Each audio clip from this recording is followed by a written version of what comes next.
नमस्कार, मैं हूं अनुपम मिश्रा। अरुण जेटली, नीतीश कुमार, लालू प्रसाद यादव, रविशंकर प्रसाद, कन्हैया कुमार, ये वो नाम हैं जो छात्र राजनीति से उभरे हुए हैं। भारतीय राजनीति में छात्र राजनीति का अपना महत्व रहा है। देश के भविष्य की राजनीति तय करने में अलग अलग विश्वविद्यालयों में स्थापित छात्र संघ की निर्णायक भूमिका होती है।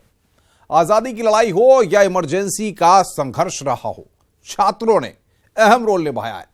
देश में हुए कई आंदोलनों की अलग भी विश्वविद्यालय से ही जगी है। सामाजिक और राजनीतिक क्षेत्रों पर खुलकर सोचने वाले छात्र लोकसभा चुनाव पर क्या सोचते हैं, ये जानने के लिए हम जा पहुंचे हैं वाराणसी स्थित बीएचयू कैंपस में। अंग्रेजों के खिलाफ स्वतंत्रता संग्राम की तपिश से लेकर इंदिरा गांधी के विरोध में लोकनायक जयप्रकाश नारायण के हुंकार तक लोकतंत्र का झंडा बुलंद करने वाली तमाम लड़ाइयों का गवाह रहा है काशी हिंदू विश्वविद्यालय का ये ऐतिहासिक गेट। पूर्वांचल में शिक्षा के इस सबसे बड़े समंदर से आंदोलन की कई कश्तियां देश भर में निकली हैं। ज्ञान के साथ आजाद ख्यालों की खेती करने वाले बीएचयू को राजनीति के फूलों की बगिया भी कहा जाता है। कर्नाटक के पूर्व सीएम रामकृष्ण हेगड़े, बिहार के पूर्व सीएम भोला पासवान, मौजूदा वक्त में केंद्रीय रेल राज्य मंत्री मनोज सिन्हा या फिर भाजपा के प्रदेश अध्यक्ष डॉक्टर महेंद्रनाथ पांडे। आप सोच रहे होंगे कि इन तमाम सारी सियासी हस्तियों के नाम मैं यहाँ आपको महामना यानी पंडित मदन मोहन मालवीय की प्रतिमा के सामने क्यों गिना रहा हूँ। दरअसल इन तमाम सारी हस्तियों ने उच्च शिक्षा की खुराक लेकर भारतीय राजनीति में जो मुकाम हासिल किया, उसकी पौध यहीं बीएचयू में तैयार हुई। लगभग 10 से ज्यादा सांसद, 1.5 दर्जन से ज्यादा विधायक और कई एमएलसी इसी नर्सरी से तैयार हुए। यही नहीं, गोविंदाचार्य, अशोक सिंघल जैसे लीडर भी इसी नर्सरी से सियासी ककहरे को पढ़कर भारतीय राजनीति में चर्चा में आए। अंग्रेजी हटाओ आंदोलन के जरिए पूरी दुनिया में अपने नाम का डंका बजाने वाले देवव्रत मजूमदार भी इसी बीएचयू से छात्र संघ अध्यक्ष थे। अब 2019 के सियासी महासमर में महामना की बगिया के नए फूल, नए पौधे यानी कि जो नए स्टूडेंट हैं वो क्या सोच रहे हैं, ये नए फूल कैसे सियासी तपिश में पुष्पित पल्लवित हो रहे हैं, वो सियासत को कैसे देख रहे हैं, सियासत से क्या चाह रहे हैं और सियासत से क्या महसूस कर रहे हैं, इन तमाम सारे सवालों के जवाब आज हम महामना की बगिया यानी कि बीएचयू में ढूंढेंगे। गंगा किनारे स्थापित इस परिसर में पढ़ाई के साथ पॉलिटिक्स की पुरवाई भी चलती है। तभी तो करीब 15 वर्ग किलोमीटर में फैले शिक्षा के इस आंगन से 10 सांसद, 18 से ज्यादा विधायक और दर्जन भर मंत्री तैयार हुए हैं। राजनीति की राह तैयार करने वाले बीएचयू का सियासी माहौल क्या है, लोकसभा चुनावों के दौरान यहाँ की छात्र राजनीति क्या कहती है और मोदी, राहुल या गठबंधन में किसे राजनीति का किंग समझते हैं, इन सवालों के जवाब ढूंढने हम पहुंचे मशहूर बाऊ साहब की चाय की दुकान पर। बीएचयू का ये बहुत, जिसे कह सकते हैं बनारसी भाषा में बहुत फेमस अड़ी है और यहाँ पर दिन भर छात्र छात्राएं रहते हैं। यहाँ पर विचारों का संगम टकराता है। कई बार विचार एक दूसरे के विरोधाभासी होते हैं तो कई बार विचार एक समान नदी की धारा के साथ चलते हैं। तो अभी फिलहाल बीएचयू के स्टूडेंट क्या सोच रहे हैं ये जानते हैं। क्या नाम है आपका? जी, मेरा नाम वरुण कुमार चौबे है। मैं काशी हिंदू विश्वविद्यालय का रिसर्च स्कॉलर हूँ। वरुण, 2019 के महासमर को आप कैसे देख रहे हैं? तो 2019 का महासमर जो है विकास बनाम ठगबंधन का है। एक तरफ विकास है तो एक तरफ विकास के जो है रोकने के लिए विनाशकारी जो शक्तियाँ हैं वो एक साथ हैं। तो विकास बनाम विनाश का है। विकास बनाम विनाश का है। कुछ और भी हैं, क्या नाम है? जी, मेरा नाम अमित मीरा सिंह रघुवंशी है। क्या लगता है 2019 के महासमर को? देखिए, अब यहाँ पर तो चुनाव साफ साफ सीधे सीधे नजर आ रहा है कि किस तरीके से महागठबंधन एक तरफ है। जनता के पास कोई विकल्प ही नहीं है मोदी के अतिरिक्त। वर्तमान समय में देखा जाए तो मोदी जी अकेले पड़े हुए हैं, कोई उनके खिलाफ है ही उस योग्य नहीं है कि उसको जिताया जाए चाहे वोट दिया जाए। आपको क्या लगता है? मैं जहाँ तक मेरा नाम सचिन उनियाल है और मैं काशी हिंदू विश्वविद्यालय का बैच बीए द्वितीय वर्ष का छात्र हूँ। मुझे लगता है कि अभी बनारस में तो मोदी को हराना तो किसी के बस की बात नहीं है और पूरे देश भर में भी देखा जाए तो जो सब एक साथ मिलके बैठ गए हैं तो सबको पता होता है कि एक साथ सब मिल रहे हैं तो क्यों मिल रहे हैं। बिल्कुल, एक साथ रहे हैं तो क्यों मिल रहे हैं, ये सवाल है। और ये बीएचयू के स्टूडेंट के बीच में कुछ स्टूडेंट चाय पी रहे हैं, उनसे भी बात करने की कोशिश करते हैं। आपको क्या लगता है, युवाओं का मुद्दा है भारतीय राजनीति में? युवाओं के लिए रोजगार, तमाम शिक्षा, इन तमाम सारे पहलुओं में भारतीय राजनीति में इस समय विचार हो रहा है? कोई पार्टी काम कर रही है? देखिए, पार्टी तो कोई ऐसा लग नहीं रहा कि काम कर रही है, लेकिन कुछ नेता हैं जो इसके लिए लगातार आंदोलन कर रहे हैं और टीवी चैनलों पे तमाम पत्रकार हैं जो इसके लिए बात कर रहे हैं। और युवा अपने मुद्दे पर ही वोट देगा, जिसको देखेगा उसी को वोट देगा। एक दौर था जब बीएचयू के होनहार छात्र देश की राजनीति में अपनी धाक जमाने आते थे, मगर 80 के दशक के बाद से ये सिलसिला कम होता चला गया। आलम ये है कि अब न तो यहाँ पर छात्र संघ है और न ही शिक्षक संघ। इतना ही नहीं, बीएचयू आईआईटी ने तो शिक्षक और कर्मचारियों पर चुनाव न लड़ने का प्रतिबंध लगाया हुआ है।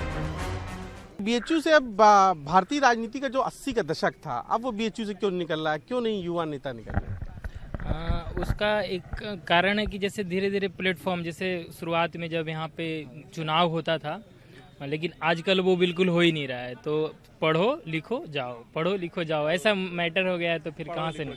हाँ। क्या उम्मीद है आपकी इस बार चुनाव से, as a BHU student, as a युवा?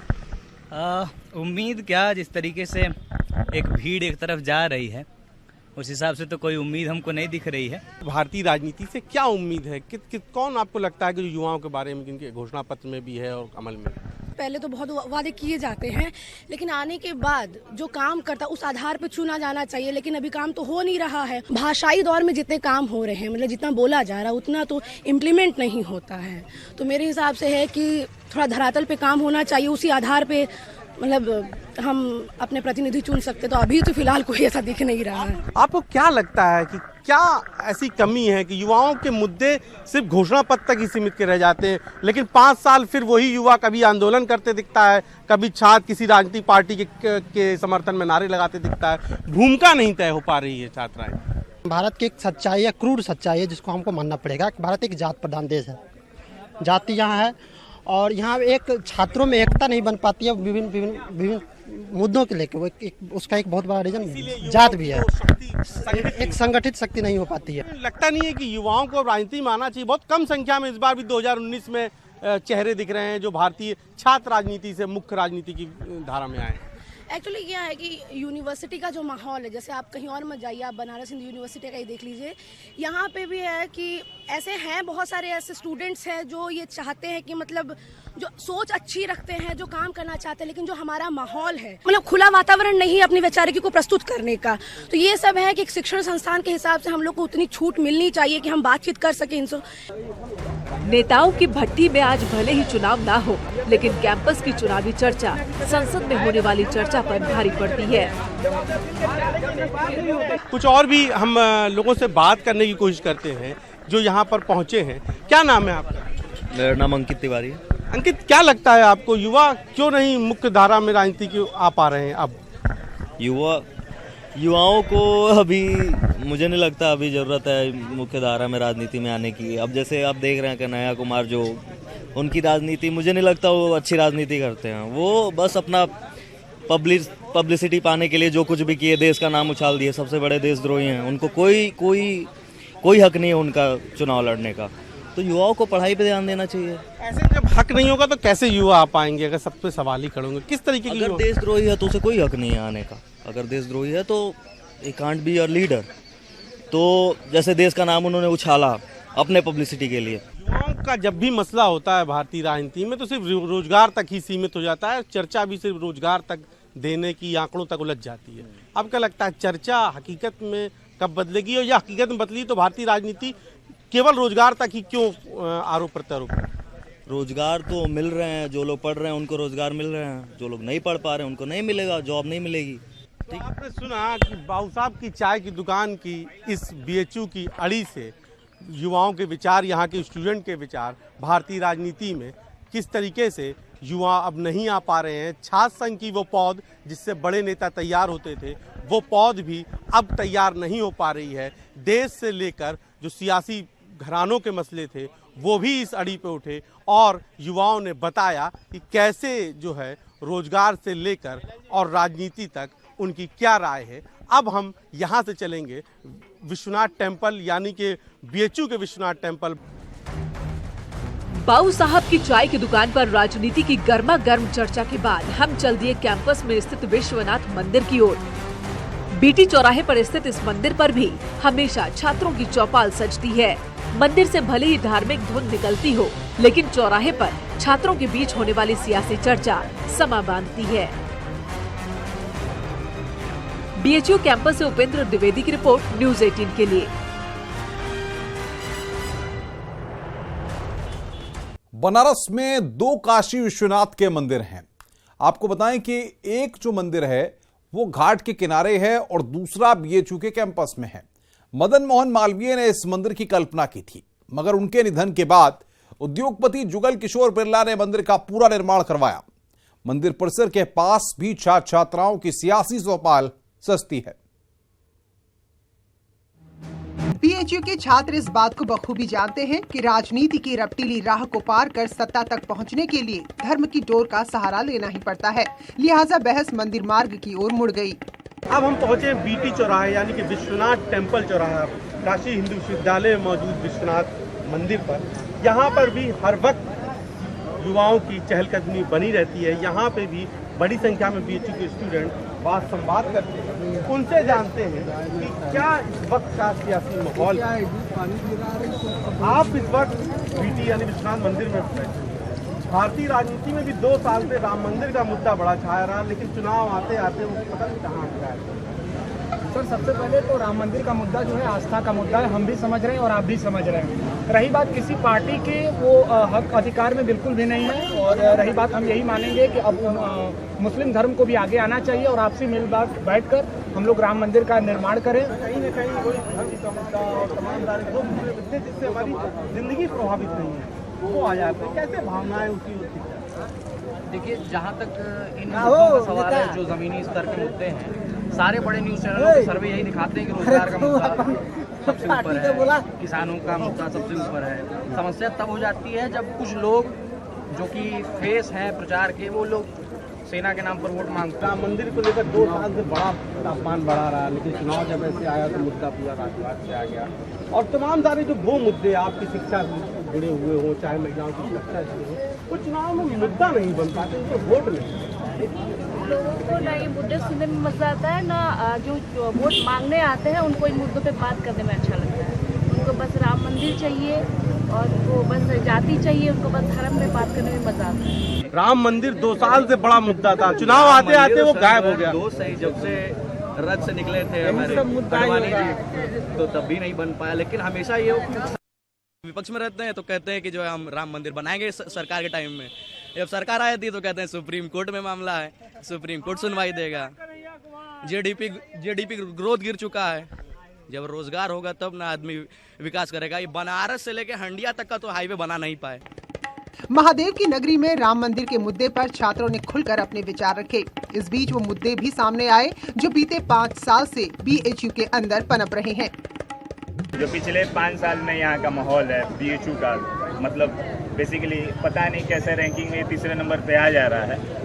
बाकी फैकल्टीज और बाकी सारी चीज़ें हैं जो एग्रीकल्चर है या बाकी सारी चीज़ें हैं, पर हमारे सोशल और आर्ट्स की स्थिति काफ़ी खराब है। सोशल आर्ट दयनीय आपको है। क्या लगता है, आप भी सहमत हैं इस बात से?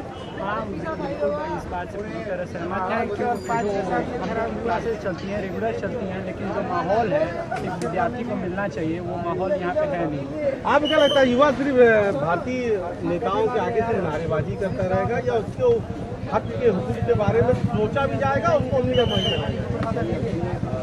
के बारे में तो सोचते हैं, लेकिन कहीं न कहीं वो मगर वो सिर्फ घोषणा पत्र से आगे निकल नहीं पाते, नहीं निकल पाते ऐसा क्योंकि पॉलिटिकल पार्टीज को पीछे पड़ जाते हैं, जब वो खुद से अपने बस भलाई के बारे में सोचते हैं, ना ही देश के बारे में सोचते हैं और नहीं समाज। कैसे सोचा जा सकता है देश के बारे में? सर, इसके लिए जरूरी है कि नए युवाओं को आना पड़ेगा, अब बुजुर्गों से काम नहीं चलेगा। जिस यूनिवर्सिटी में खड़े हैं यहाँ पे रोजगार नहीं दिया गया अच्छा, और ये जो बीएचयू है संविदा पे चल रहा है। अभी जब इलेक्शन सर पे आया है तो वैकेंसी दी गई। राष्ट्रवाद, विदेश नीति और बेरोजगारी जैसे मसलों को तय करते हुए बीएचयू की चुनावी चर्चा पहुंची गठबंधन तक।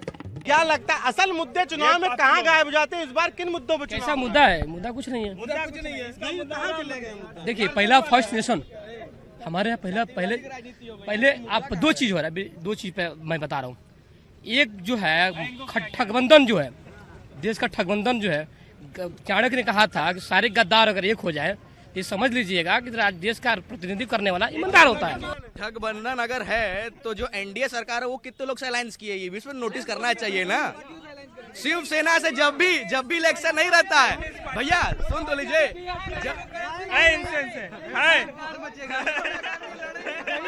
यही बीएचयू है जहां पर विचारों का कुछ ऐसा ही संगम होता है, और यहाँ पर इसीलिए बड़े बड़े विचारक और बड़े बड़े नेता पैदा हुए। और आपने सुना कि वीटी में जो सियासी पौध है, जो नई स्टूडेंट हैं बीए बगिया के, महामना की बगिया के, वो क्या सोचते हैं, उनकी क्या राय है, और उन्होंने किस तरीके से भारतीय राजनीति को देखा है, और जो चुनाव में चल रहा है, घट रहा है, उस पर उनकी क्या राय है। अब हम यहाँ से अगले पड़ाव की ओर चलेंगे। विश्वनाथ मंदिर का सियासी माहौल जानकर हम पहुंचे बीएचयू के आईटी चौराहे पर। कैंपस का ये वो अड्डा है जहां भावी इंजीनियर्स देश के मौजूदा हालात पर तर्क वितर्क करते हैं। अब हम पहुंचे हैं बीएचयू के आईटी चौराहे, उस चौराहे पर जहां पर मौजूद युवा देश में तकनीक को नई दिशा देने का काम करते हैं। जी हाँ, बीएचयू आईआईटी के स्टूडेंट्स की एक तरीके से यही अड्डा हो सकता है, या बनारसी भाषा में कहें तो यही अड़ी होती है, जहां पर वो अपनी पढ़ाई के बाद चाय के चुस्कियों के बीच में चर्चा भी करते हैं और पढ़ाई के तनाव को भी कम करते हैं, और देश और दुनिया के मुद्दों पर भी कई बार वाद संवाद होता है। हम बात करते हैं। क्या नाम है आपका? सुशांत। इस बार के इलेक्शन में आते आते असली मुद्दे से गायब से हो जा रहे हैं, तो आपको लगता है कि असली मुद्दे हैं इस बार चुनाव में? जी नहीं, असली मुद्दे बिल्कुल भी नहीं चुनाव में, ना रूलिंग पार्टी के पास, ना अपोजिशन, ना किसी भी पार्टी की बात कीजिए तो बहुत सेंसलेस आर्गुमेंट्स अगर आप बात करें तो उस तरीके से यहाँ डिबेट जा रहा है। और भी युवा उनसे ही बात करने की कोशिश करते हैं कि क्या इस बार के जो असली मुद्दे हैं वो है चुनाव में। क्या नाम है? उत्कर्ष। आपको लगता है, आप लोग चूंकि आईआईटीएंस हैं, आपको लगता है तकनीक के क्षेत्र पे कोई बात हो रही है या कुछ काम हो रहा है, या तकनीक का कोई भी पार्टी अपने घोषणा पत्र पे रख रही है? देखिए, जब चुनाव नहीं था तब तो बहुत बड़ी बड़ी बातें होती थी, जैसे स्टार्टअप इंडिया में इन्वेस्ट करेंगे मोदी जी, ये वो बहुत सारी बातें हुई, बहुत सारे हब्स बने, बट उनका संचालन कितने अच्छे से हो रहा है, कितने सुचालित तरीके से हो रहा है, ये आपको भी पता है, ये हमें भी पता है। सो हाँ, कोई भी नई योजना स्टार्ट बहुत अच्छे से हो जाती है, बट उसको आगे कैरी करने में थोड़ा मुश्किल होता है किसी भी सरकार के लिए। क्या आपको लगता है तकनीक के क्षेत्र पे कोई बात हो रही, कोई नेता आ रहा है मन से कह रहा है कि हम तकनीक पे ये करेंगे, हम तकनीक पे वो करेंगे? कुछ दिन पहले देख रहे थे सबके भटके हुए बयान रहते हैं इधर उधर, कभी किसी महिला पे कभी किसी पे, लेकिन जो मेन चीज़ होती है उससे किसी का कुछ लेना देना नहीं होता। सुना कि हम महामना की बगिया के नए पुष्पों से, यानी कि स्टूडेंट से बात कर रहे थे, और सभी का कहना है कि जो इस देश में आम चुनाव हो रहा है वो पूरी तरीके से आम जिंदगी से हट के हो रहा है, यानी कि नेताओं के भाषण में, रैलियों में, कहीं पर भी वो मुद्दे, उन मसलों की चर्चा नहीं हो रही है जिससे उनकी जिंदगी बदल सके, जिससे देश की तस्वीर बदल सके। पूरा चुनाव उनका कहना है कि व्यक्तिगत मुद्दों पर लड़ा जा रहा है, कहीं मजहबी मुद्दों पे है तो कहीं जातीय जो समीकरण हैं उनमें जो असल मुद्दे हैं वो दम तोड़ते नजर आ रहे हैं। कैमरामैन पंकज सिन्हा के साथ उपेंद्र द्विवेदी, न्यूज़ 18 वाराणसी।